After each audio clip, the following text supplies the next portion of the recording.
안녕하십니까. 오늘은 가스 어카운트 셋업에 대해서 방법을 알려드리겠습니다. 천연가스를 집에서 사용하는 경우에 도미니언 에너지 또는 피에드몬 에너지 두 군데가 있습니다. 캐리나 랄리, 더램, 채프릴은 도미니언 에너지라는 회사에서 관리를 하고요. 나머지 지역은 피에드몬인데, 도미니언 에너지는 이제 상담원이 바로 받아요. 전화를 하면 한국 통역 바로 연결해 달라고 그러면 연결할 수 있고요. 마찬가지로 전기 필요했던 정보들, 이메일, 어드레스, 성함, 영문 성함, 패스포트 넘버, 생년월일, 서비스 시작일, 그리고 내 계좌를 다른 사람이 관리하게 할 건지, 관리하게 할 거라면 그 사람에 대한 정보, 그 다음 보증금, 결제할 카드 정보 준비되면 그런 내용을 가지고 쭉 이제 질문하는 사항에 따라서 이제 불러주시면 돼요. 불러주시면 되고, 이게 뭐 그렇게 복잡한 영어가 아니니까 직접 전화 영어 한다 생각하시고 상담원하고 이야기하시면 더 좋겠죠. 요 PSNC Identity Verification 폼을 작성해야 하는데, 이게 전기랑은 달리 그러니까 소셜 없이 가스를 오픈할 경우엔 신원 확인을 이 폼을 통해서 합니다. 이렇게 되어 있는데요. 요 섹션 1은 본인이 작성을 하시는 거예요. 나 이렇게 누구누구는 어디 어드레스에, 그리고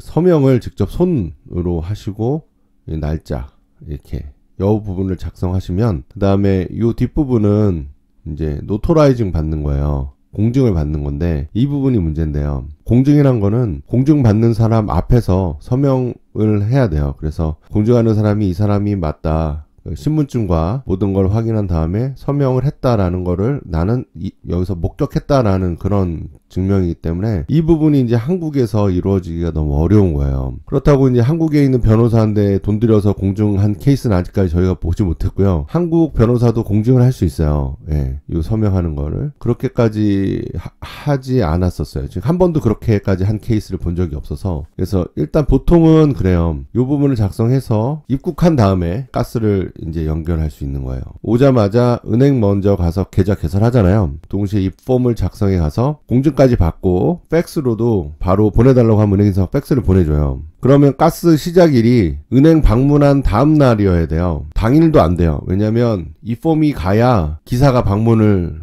해요. 스케줄을 잡아서. 그러니까 신청일을 만약 5일로 했을 때 이 폼이 5일 이전에 가지 않으면 기사가 스케줄을 잡지 않아요. 활동을 하지 않아요. 만약 5일이다 그러면 이 폼이 4일까지는 팩스로 접수가 돼야 되는 거예요. 그러면 5일날 기사가 오는 거예요. 그런 시스템이에요. 그러면 은행 간 날 다음날 개통을 해야 되는 거예요. 입국 당일 또는 다음날 은행 계좌 오프 시 미리 주문해서 공증받아서 은행 직원에 팩스 보내달라고 하면 보내줍니다. 근데 이제 개통일을 잘 정하셔야 하는데, 보통 가스는 이제 타운홈이나 하우스에서 벽난로용으로 주로 많이 쓰거나 가끔가다 음식조리용 또는 난방용으로 사용하는 집이 있는데, 입국일부터 바로 가스 사용이 필요한 경우가 있어요. 요리를 못하는 경우, 온수를 가스로 하는 집도 있어요. 또 난방도 가스로 하는 집이 있기 때문에 입국하기 전에 꼭 필요한 경우가 있어요. 집주인에게 좀 가스를, 이전 세입자가 가스를 좀 며칠 좀 연장해 달라고, 아니면 좀 빨리 끊지 않아 달라고 하는 게 제일 좋은 방법이고요.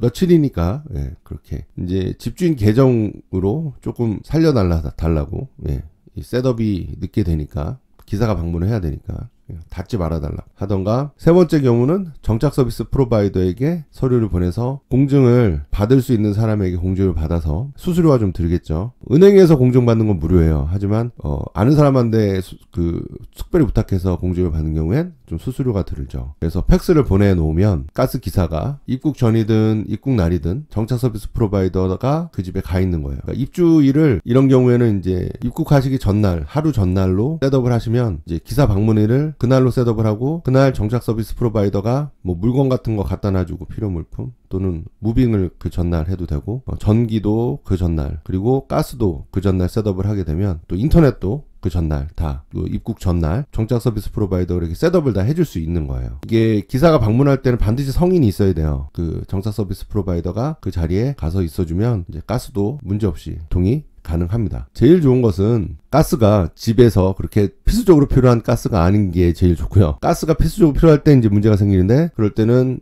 이전 세입자나 또는 집주인에게 이게 어카운트를 끊지 말아달라고 부탁을 하는 게 제일 좋고요. 만약 그게 안 되면 정착 서비스 프로바이더에게 부탁을 하던가, 아니면 가스를 좀 없이 좀 며칠 지내야 되는 거예요. 은행에서 베리피케이션 폼 보내면 그 다음날 기사가 오게 스케줄을 하는 방법. 이런 부분이 가스가 좀 약간 특별합니다. 그리고 가스는 이렇게 보증금 내는 전화번호가 또 따로 있어요. 트랜잭션비가 따로 추가됩니다. 전기랑은 좀 달라요. 원래 미국에서 이런 공과금 같은 경우에 대부분 신용카드로 내게 되면 추가 컨비니언스 피라고 이제 편리 비용이라고 신용카드 트랜잭션 일으키는 회사에서 이렇게 피를 많이 받아가요. 한국은 이런 모든 게 다 인클루드 돼 있잖아요. 근데 미국은 이런 게 다 따로따로 세금도 따로 있기 때문에 이 부분도 생각을 하셔서 결제하시면 되겠습니다. 감사합니다.